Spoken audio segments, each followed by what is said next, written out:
Fears are mounting that certain parts of Bill C-51, the Harper government's Anti-Terrorism Act, will place strict limits on Aboriginal protests in our country that could see Indigenous Canadians labelled terrorists should they be involved in land claim protests. Joining us now for more on these concerns, in Saskatoon, Saskatchewan, David Milward, professor in the University of Manitoba's Faculty of Law, and in the PA Manitoba via Skype, Pam Palmater. She's associate professor and chair in Indigenous governance at Ryerson University. She's also author of Beyond Blood, Rethinking Indigenous Identity. And David and Pam, it's good of you to join us on TVO tonight. I'm going to start right away by reading actually something, David, you wrote a few years ago for Criminal Law Quarterly. It goes like this. Canada, post 9/11, enacted anti-terrorist legislation that is constitutionally suspect because of broad definitions of what constitutes terrorist activity and its conferral of enormous discretionary powers to executive and law enforcement authorities. It is especially troubling in that it encourages Canada to meet any Aboriginal protest, violent or not, as a terrorist threat that must be forcefully repressed without respect for constitutional rights. Okay, let's get into this. David, is it possible that you are overreaching here and that it is not as nefariously worded as your concerns suggest? I don't think so at all, because, you know, if you're damaging the services with an ideological purpose, that was potentially a terrorist activity. You didn't have to know the specific nature of the terrorist activity you were carrying out. You simply being in a country for the benefit of a terrorist activity could be considered a terrorist offense. So, I mean, there's some pretty far-reaching definitions of what terrorist activity are. And after that legislation, for example, the Canadian Armed Forces in their manual identified Aboriginal peoples as a security threat. So did the CSIS, although they backed down before the final release of their report. But then it goes even further because, for example, in Vancouver Island, the RCMP inset unit frequently persecuted warrior societies, frequently raided their homes, to the point that warrior societies often had to disband to avoid further tension. So the anti-terrorist legislation was a post-9/11 reaction, but it became a new toy for law enforcement officers, and they used it against Aboriginal protesters, you know, for things that by any definition really shouldn't count as terrorist activity. So okay, I don't think I'm reaching at all. Okay, let me get Pam on this as well. Pam, at what point, after you studied it, did you come to the conclusion that C-51 specifically posed a threat to Indigenous Canadians? Well, when I started reading the definitions, so this was promoted as anti-terrorism legislation. So I fully expected to see omnibus legislation that dealt specifically and exclusively with terrorism. But when you read the definitions, they're not just talking about terrorism, they're talking about threats to national security, creating new laws around that. And they have about 9 different examples, only one of which is terrorism. The rest is threats to sovereignty, critical infrastructure, economic stability, diplomatic relations, all of the things that could be captured by any activist activities. I mean, every time I go to Samoa, Peru, or the United Kingdom and say Canada's breaching Indigenous rights, Canada's breaching human rights, I'm interfering with diplomatic relations. David, let me follow up on that and ask whether there's anything in particular about the nature or fashion of Aboriginal protests that you think could make those protests run afoul of the law. Well, certainly there are Aboriginal activities that are illegal, or at least under Canadian law, blockading a road or blockading a highway or conducting an armed standoff. My concern there is that there already were existing criminal code offenses for those if you wanted to prosecute it. But then to call that terrorist activity when there's extra punishment or more severe punishments and more severe stigma for terrorist offenses, from my point of view, that's completely unnecessary. All right, Pam, you did make a deputation to the Standing Committee on Public Safety and National Security on Parliament Hill. We want to play a little excerpt from that, and then we'll come back and chat. So, Sheldon, if you would, let's roll that. Welcome to the new terrorist. My name is Pam Palmater. I'm a lawyer, I'm a professor, I'm a mom, and I'm a social justice activist. I've won numerous awards for my work in social justice, women's equality, children's rights. But depending on whose radicalized view you speak of, I have also been called a radical, bad Indian, eco-terrorist, enemy of the people, top 5 to fear Canadian, dangerous militant, and wacko extremist. Bunch of questions coming out of that, Pam, but first of all, did you get a respectful hearing there? They listened to what I had to say. The Conservatives really didn't have any questions when I spoke in the House. When I spoke in the Senate, it was a very different scenario. Some of the Conservative senators were a little hostile to some of the information that I presented. And just for the record, have you ever been arrested? Never. And does CSIS have a file on you? Yes, they do. I filed an ATIP request just to confirm whether or not they did, and they confirmed, in fact, they did, provided me with a copy, which was redacted, of course. So you know some of what's in it, but not all of what's in it. Yeah, basically, and they had a cover letter saying they had the right to do this to prevent subversive and hostile activities against the Canadian state. Do you consider yourself subversive and hostile?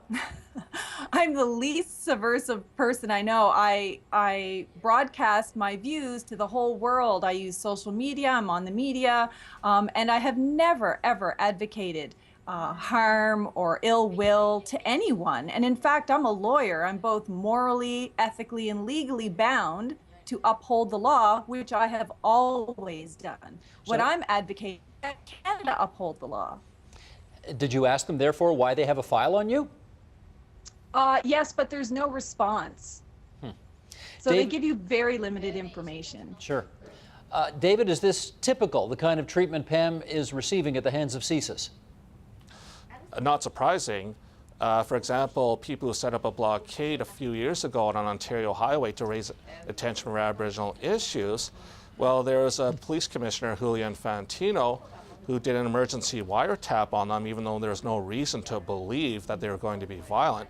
And then he threatened the people who were holding the protest that he was going to ruin their lives and their reputation. And at one point was even wanting to send them in and forcibly remove them.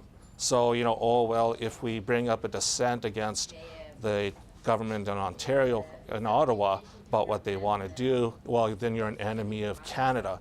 You know, that kind of reaction doesn't surprise me. Julian Fantino, of course, a member of the Harper government cabinet right now. Let me read something else from the Criminal Law Quarterly that you wrote a few years ago, David, and it goes like this. In 1995, members of the Secwepemc Nation held a month-long occupation of Gustafson Lake in order to assert their claim over the area. During that occupation, the RCMP deployed 400 tactical assault team members, 5 helicopters, 2 surveillance planes, and 9 armored personnel carriers. By the end of the month, the RCMP had fired off 77,000 rounds of ammunition, albeit with no human casualties.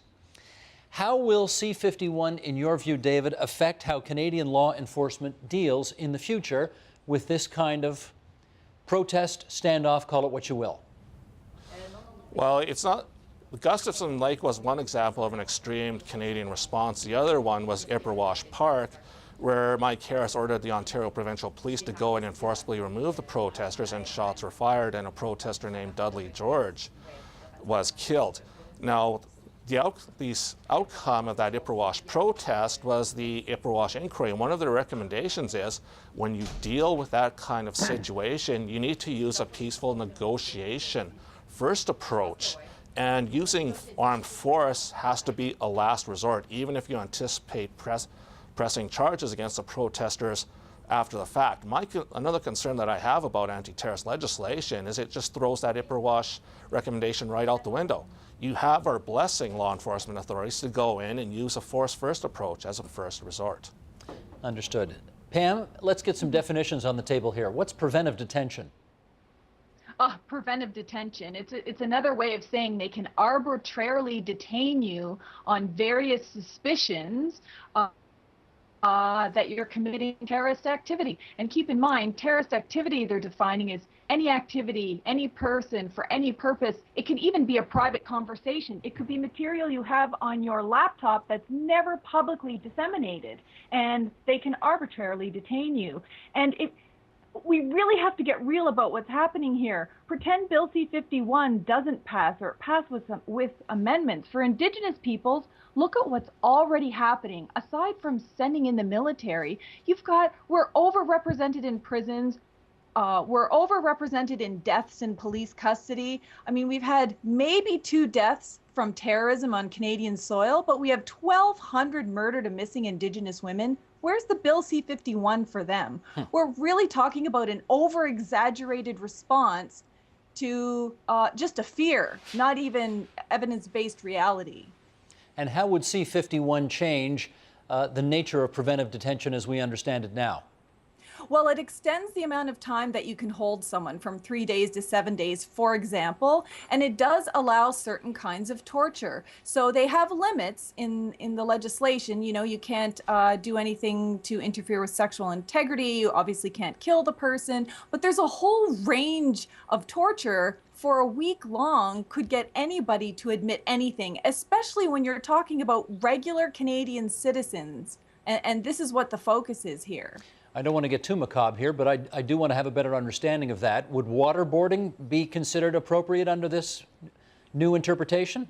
Well, our fear is that it is, because it's not specifically excluded. Okay, how about solitary confinement? Oh, well, they already do that in prisons. I mean, look at the number of Indigenous children even who've committed suicide from being solitarily confined, and adults in prison. So that's certainly not going to stop under Bill C-51. Okay, so that's preventive detention. What's preventive action? Preventive action. Basically, it's anything. They are given what legal experts are calling a carte blanche. So they're lowering all the standards on what's required normally under our justice system. So, you know, you have to have some kind of probable cause that someone is going to commit a terrorist offense that will result in someone's harm. And now they're just reducing that to, well, it may, on suspicion, as opposed to having any kind of sound evidentiary basis. David, let me talk politics with you for a second here. We're, of course, less than half a year away from a federal election. We know the Conservatives are in favor of C-51. We know that the NDP and the Greens are against it. We also know that the Liberal Party have said they're basically going to support it right now, holding their nose, hoping to win, and then they say they will change it, improve it in their view, once, if and when they won an election. What's your view of their political calculation on this? Well, I think it's pretty crass because from the beginning in my article and even nowadays, I really think it's a legitimate question whether we ever needed anti-terrorist legislation to begin with. Now, I don't mean to downplay 9/11 or what happened in that shooting in Ottawa.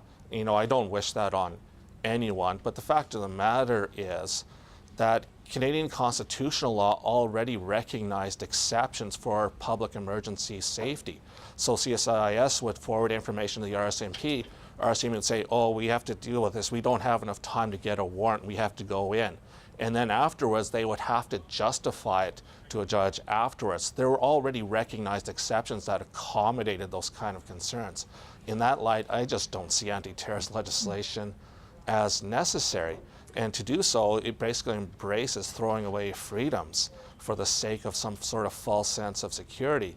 So I really think both the Tories and the Liberals are just engaging in unnecessary and crass politicking. Well, Pam, having said that, the Liberal leader, Justin Trudeau, did say, I don't want this government making political hay out of an issue as important as security is for Canadians. This conversation might be different, he added, if we weren't months from an election campaign, but we are. Do you have, as a result of that, any sympathy for his position? No, I don't, especially since his father, the former prime minister, was the one who was such a champion of the Charter of Rights and Freedoms and all of these very civil rights that will all be thrown out the window with Bill C-51. What we need now are not a bunch of politicians vying for an election. What we need is a leader to come out and say, we value Canada, we value the relationship with the other Indigenous nations, we care about human rights and civil rights, and we're going to defend that. And no amount of backroom politicking is going to be sufficient. We either have and protect these charter rights, or we throw them out the window. And if we throw them out the window with this bill, then the terrorists have won. they don't have to do anything else. Having said that, Pam, we played a clip earlier of you testifying before that parliamentary committee, and I just want to read a quote to you from someone else who testified at that committee, a man named Christian Leuprecht, who is a professor at RMC and Queen's University, and he said, quote, "Canadians long insulated from much of the troubles of the world need to develop a more mature understanding of what it means to reconcile freedom with security." He's suggesting that we're all going to have to take a more 21st century understanding of what involves the notion of a free society in order to be safer. What's your view of his comments? Well, I think that's really false logic. The RCMP commissioner came out and said, under the current anti-terrorism legislation, under the criminal code and other acts, they have all of the power they need to address terrorism. The issue is lack of resources. So we really need to look at what is it that we're trying to do here. The problem is lack of resources. I mean, CSIS and D&D lost billions of dollars. D&D in 2013 was so busy looking at domestic terrorists, being Indigenous peoples and I don't know more, that nobody had their eye on the ball in Ottawa. And I think that's part of the problem. If you create legislation that makes all of us suspect and you create this giant haystack, you're never going to find that needle, which could be the potential terrorist issue. And another issue for Indigenous peoples. We signed treaties here to create this territory and to jointly govern. The mutual legal obligation was to maintain this territory in peace. Harper has been going out and making war. He's inviting terrorism into our territory. Why don't we just stop these activities and use the powers that we have, put resources to them, and stop discriminating against Indigenous people in the meantime? David, do you think there's any value in, say, referring this bill, C-51, to the Supreme Court of Canada and getting them to definitively weigh in on whether the very unfortunate interpretation that you have of the powers of this bill are in fact there or not? I absolutely think so. In fact, this whole development is a prime example of why we have judicial separation from the legislature. I sincerely hope at some point, whether it's an immediate referral or a test case later on, that the Supreme Court strikes it down. And to answer that, to pick up on what Pamela was saying in response to the previous question, the only way you can make a 100% guarantee that everybody's going to be safe from terrorism is to have video cameras on every street corner and in everybody's homes to make sure nobody ever does anything, but then that gives the state supreme power to do whatever they want to anyone and nobody can do anything about it. That's the price you have to pay for a 100% guarantee of security. Well, to be clear, I don't think anybody's suggesting that right now, right? Oh no, but you know, that's the kind of thinking, that's the kind of flawed thinking, that's the direction that kind of flawed thinking encourages. Okay, let me read one more thing here. This is from the Walrus magazine. A pair of legal scholars had the following to say about C-51. They wrote this back in February. Not everything in Bill C-51 is objectionable. Some provisions might even be welcome. But without a redoubled investment in our tattered accountability system, the overall package is an ugly one to anyone concerned about civil liberties and should also provoke deep unease for those looking for a workable, rational approach to security.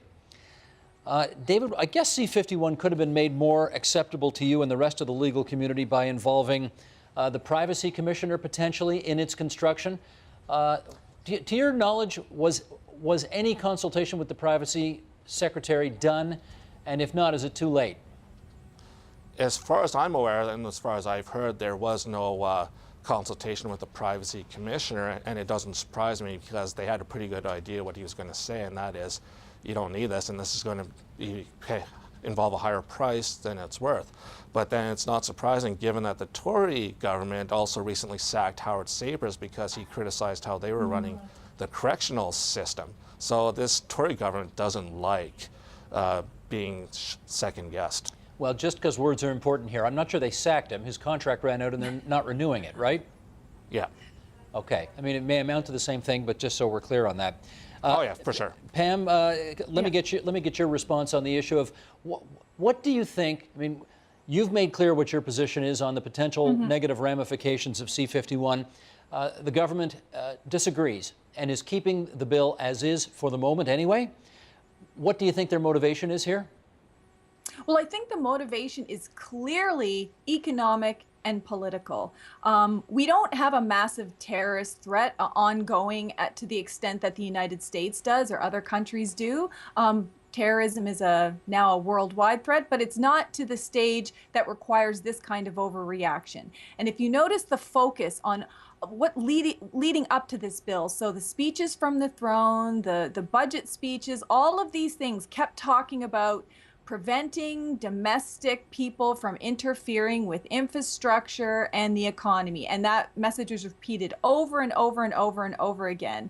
And so that was clearly directed at Indigenous peoples. Then we had the Chilcotin case from the Supreme Court of Canada that said those Indigenous peoples that have Aboriginal title have complete ownership, complete management, and they get to say what does and doesn't happen and can literally kick a mine out of their territory. That changed the entire game for Stephen Harper. And we have this legislation that you can, under the guise of terrorism, it sounds really good to the electorate, but it's a specific message to Indigenous peoples and people who are opposing pipelines and the tar sands and everything else. And Pam, has anybody that you've spoken to, either from the Conservative government when you testified at those parliamentary committees, or even in back channel conversations that maybe were private and away from the cameras, has anybody suggested to you, don't worry, we're going to clarify this somehow so it doesn't mean what you think it means? No, not at all. In fact, right while this bill was before Parliament, you had Minister Valcourt calling chiefs rogues and threats to national security. I mean, you still have D&D and RCMP manuals calling us terrorists. We're the most surveilled of anyone in Canada. So you've got all of this stuff happening behind the scenes. And what we've been telling all parties, because what's really unique about this bill is never have you seen in history such an all-party resistance to it. You've got former prime ministers, former Supreme Court of Canada judges, privacy commissioners, former CSIS officials, people from all party lines saying this is really dangerous, this is not what Canada's about, and specifically, we fear for Indigenous people, and for a very good reason. Without this bill, look at what's happened to us. With this bill, it can only get worse, especially since we're just about at the precipice of the conflict between whether the tar sands and pipelines and mining and all of that is going to continue on our territory without our consent. And Harper's basically saying, good luck trying to stop me now. I don't mean this as a facetious follow-up, but, you know, are you concerned about being labeled by the government as a terrorist, or might you wear it as a badge of honor? You know, there are a lot of people who oppose this government who don't mind being demonized by them because they think it puts them in the right light in Canadian public opinion. What's your thought on that? Yeah, well, and that's a really good question, because people do joke, you know, saying, oh, look, I'm the bad Indian, I'm terrorist number 2 in Canada. But in reality, it's extremely intimidating. It puts our lives in jeopardy. When one media organization posted a map of my home on TV and said, this woman is a terrorist, she's an enemy of the state and very dangerous, what do you think that is inviting into my home? When the government cuts off access to my cell phone and access to the internet and any means of communicating while I'm out at protests and rallies, they're putting my life in danger if I can't contact other people and coordinate safety. So the fact that, you know, I'm followed and monitored and have no privacy in my life is quite concerning, because imagine anything that I say can be taken out of context and can and will be used against me in a court of law once this bill passes. And that's very frightening for law-abiding activists who are really just advocating for social justice for everybody in this country. I'm not advocating for anyone to be hurt. David Milward and Pam Palmater, I want to thank both of you for coming on TVO tonight and making your case to our viewers. Thanks to both of you. Thanks so much. Thank you. Help TVO create a better world through the power of learning. Visit supporttvo.org and make a tax-deductible donation today.